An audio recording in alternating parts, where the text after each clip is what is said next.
Hey everybody, this is Larry. This is day 29 of the Leetcode Day Challenge. Hit the like button, hit the subscribe button, join me on Discord, let me know what you think about today's poem. I'm cheering because we have a easy one. So I can, I have like a lot of videos that I have to backlog today. So if you're watching, then you'll see a lot of stuff going on. But yeah, today I just ran and did a lot of card coding, vibe coding.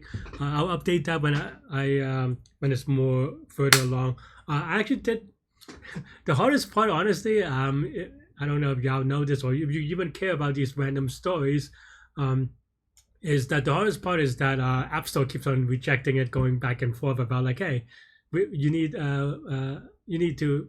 They're like, oh, you need to set this thing and answer these questions, and I keep on going back. It's been like 3-4 days, but I did get my first version of the app out, of an app out. It's a very basic app. It's a quick like 2 buttons app, but I'm not spamming you yet because because there's a bug and I'm waiting for the second version to update the bug fix to land. I mean, it's not actually a huge bug, but it's like a very random edge case when you don't have much internet or something. So so maybe I'll spam it in the future, but for now, it's I don't know. But in life you gotta celebrate victories, so we'll celebrate it. Just not quite yet. Anyway, let's take a look at today's problem. We have 3,300 minimum element after replacement. Oh yeah, my exercise today, I just ran 4 miles. Was that like 7K or something? So yeah, in case you're wondering, not very fast either, just chilling. I actually have volunteering work on Saturday for my running, so hopefully that'll be good. And yeah.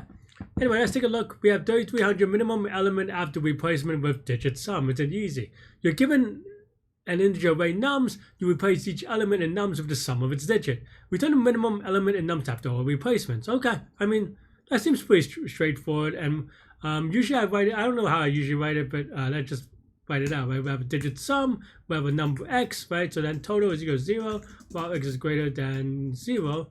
Oops. Nope. Apparently, it's not as easy as I think it is. But no. I mean, shift. This is classic shift and add. I guess in this case, it's shifting and adding, but it's not quite shift and add. Maybe I lied, right? But yeah. DS for DX sum. Right? And oh no. What are we doing? We want the min, right? So yeah, DX, and then just return min of this, right? And that's really it. Oh, it looks okay. So let's go quick submit. Hopefully I didn't make a silly mistake. That would be really sad.